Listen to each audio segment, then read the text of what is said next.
Hello guys! Hello Scorpio! Welcome dito sa aking channel, Scorpio. Alamin natin kung anong messages, vibration, gabay energy para sa lahat ng Scorpio. Ito ay general weekly tarot reading, so pwede kang makaresonate. Gamitin mo ang iyong intuition sa panunood. Okay guys. Scorpio. Affirmation, same din to sa Pisces. So, same energy kayo, panoorin mo yung Pisces. Okay, affirmation. So, sa linggong ito, para manatili kang pagpasok ng linggo pa lang or ng Sunday, like May 12,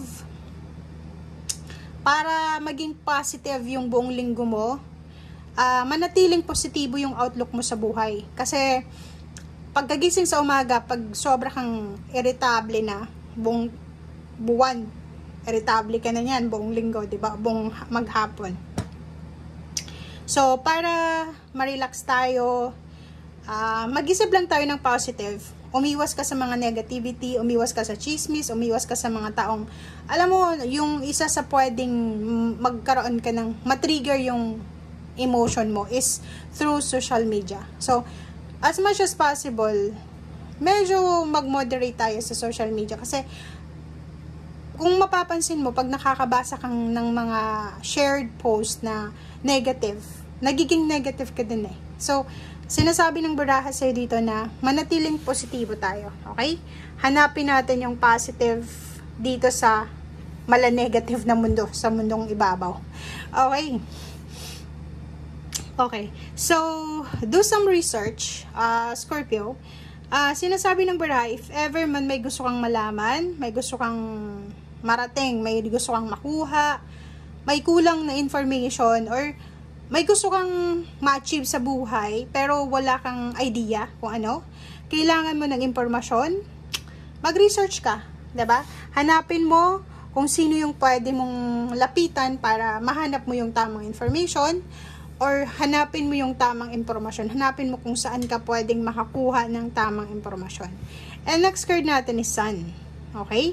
If may anak ka na lalaki, huwag kang mag-alala kasi siguro nag-aalala ka sa linggong ito dahil may mga gagawin siguro siyang exam, travel, or kano pa man. Huwag kang mag-alala kasi your son is watched over and protected as he explores his world. So, if ever itong anak mo na itong lalaki is pwedeng magta-travel siya abroad, overseas, or local, or may gagawin siya na independent na mag-isa lang talaga siya, huwag kang masyadong mag-alala kasi protected siya, guided siya ng ating universe sa kung ano man itong gagawin niya.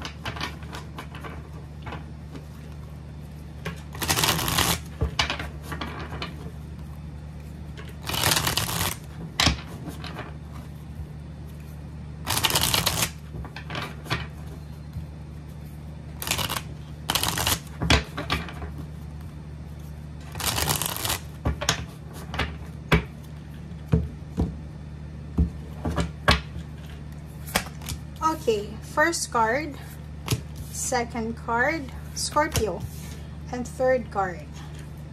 Okay. Page of Ariel, may posibleng napakagandang opportunity ang i-offer sa'yo ngayong linggong ito.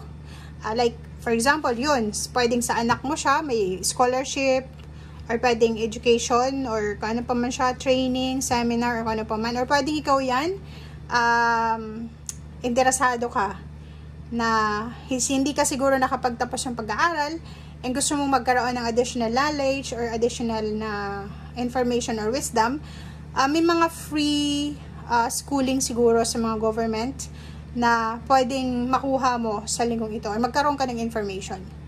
Okay, in 7 of Gabriel, kung may gusto kang ipaglaban sa linggong ito, kung gusto mong, like dito, pwedeng mag-resonate siya dito sa mga pangarap mo sa buhay, 'di ba?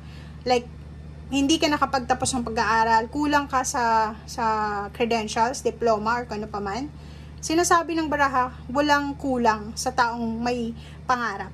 Okay? So, do some research, mag-research ka, and pasukin mo lahat ng gusto mo. Ipaglaban mo kung alam mo na kaya mo. Okay? Have confidence and claim your personal power. Diba? So, malakas naman yung loob mo, Scorpio. So, hindi naman ito parang negative sa'yo na mahihirapan ka. Kasi mabilis kang mag-cope up or mag-adapt ng mga nangyayari sa paligid mo. So, mabilis lang to. Hindi ito masyadong problema para sa'yo. Okay? And, same din 7 of Gabriel and 3 of Ariel. Gawin mo kung anong alam mo na nagbibigay sa'yo ng saya. And, yun, panahon na para sa personal growth sa iyong career or sa kung business mo or kung ano pa man. So, kung gusto mong mag-business, gusto mong maging self-employed, or gusto mong pumasok sa ibang company, it's up to you daw. Okay? Kasi, kaya mo yan eh. Yun yung sinasabi ng baraha.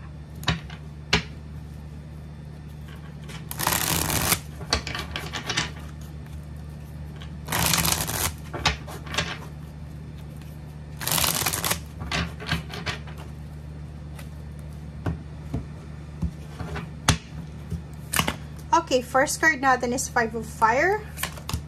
Next is the Moon. Next is 10 of Air. Wow, Scorpio.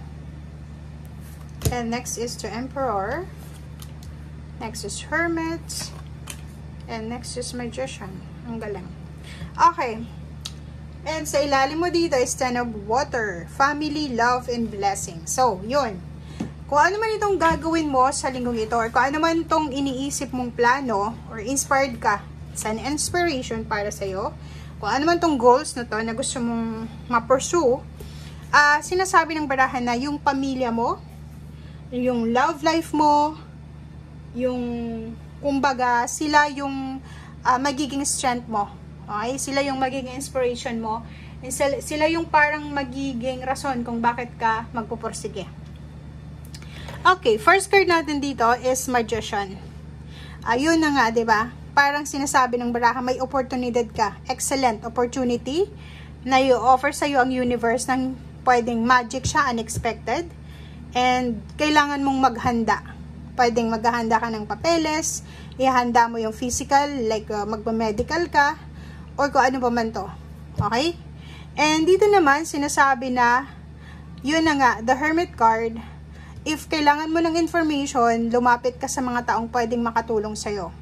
If gusto mo ng advices, gusto mo ng mentor, gusto mo ng mga professional na information, huwag kang matakot. Okay? Lumapit ka sa mga taong pwedeng makatulong sa'yo. Mag-iingat ka kasi maraming naiinggit sa'yo. Sa reading mo for the past few months, few days, maraming sinasabi na may naiinggit sa'yo. And, totoo yun. Totoo yun. Alam mo kung bakit ka kinaiinggitan? Kasi nakikita nila kung gaano ka kasipag. Kung gaano ka kaporsigido sa ginagawa mo. So, this week, if ever may mga bago kang plano sa buhay, kung ano man to, na mga gusto mong i-manifest, huwag mong ikukwento. Kasi, minsan, maling tao yung pinagkakwentuhan mo. Okay? Instead na i-boost yung energy mo, yung confidence mo, may lihim pa silang galit or inggit sa'yo. Okay? So, ingat ka. Bawasan natin yung pakikipag-usap sa messenger, sa personal, tungkol sa ibang tao or kano pa man. Kasi, once na may isang tao na magdala sa'yo ng balita or chismis, siguradong pagtalikod mo, ikaw din yung i-chismis ang taong ito. Okay? So, umiwas sa mga conflict, kompetasyon, umiwas ka sa mga issue, negative, or kano pa man. Okay? Para hindi ka natatakot. 'Di ba? Kasi pag marami kang mga alam na kwento, matatakot ka eh. 'Di ba? So, yun. Nakikita natin dito na may mga revelation, may katotohanan, may mga revelation of truth na pwede kang matuklasan sa linggong ito. And sinasabi ng baraha sa'yo dito, huwag kang mag-alala kasi yung mga issues na yan na negative sa buhay mo, na pwedeng nagbibigay sa'yo ng lungkot, disappointments, or parang feeling mo, kahit anong gawin mo, ang paningin ng mga tao sa paligid mo, masama kang tao or mali pa rin ikaw. So, huwag kang mag-alala kasi lahat ng yan ay posibleng matapos sa linggong ito. Makaka-recover ka sa pain and heartaches na naramdaman mo, and at the same time makakaramdam ka ng sobrang empowerment and freedom. Personal power nga, di ba? And last card natin is stability, balance, organization, yun. So, pwedeng nakikita ko sir dito na, yun, ino-offeran ka ng bagong trabaho, ng pagtaas ng posisyon sa trabaho. So, pwedeng kailangan mo ng additional knowledge or wisdom. So, kaya, kailangan mo mag-aral or kailangan mo mag-training or seminar. Okay? So, thank you guys. If ever man na naghihintay kayo ng promotion, salary increase, or kano pa man, parating na siya. Okay? Thank you and see you again. Bye!